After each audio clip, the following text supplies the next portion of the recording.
আমি একটা সেলিব্রিটি, এটার জন্য কেউ জানতে না পারে আমার খেয়াল রাখতে হবে। আরে তুমি অন্ধ নাকি, চোখে দেখতে পাও না? চুপ থাকো, কথা বলো না, মিডিয়া আসতেছে। আর এই কথার কণ্ঠ আমার চেনা চেনা লাগতেছে।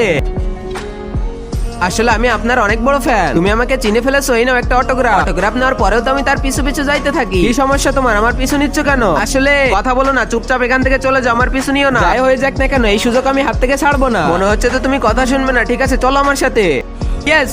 এরপরে তো ইয়াসের সাথে আমি মলে আসি, আর ওর ফেভারিট গেম টেডি গেম খেলতেছিল। আরে দেখ, আমাদের ক্রাশ আমাদের সামনে। আজকে কোনো প্রকার ছবি উঠানো যাবে না, চলে যাও সবাই এখান থেকে। ওকে ওকে ঠিক আছে, আমরা চলে যাচ্ছি। আরে তাহলে তুমি সবাইকে পাঠিয়ে দিয়েছো? আমি থাকতে এখানে কেউ আসতে পারবে না। একেই তো বলে নেক্সট লেভেল কনফিডেন্স। আচ্ছা চলো ঠিক আছে, এই নাও এটা তোমার জন্য।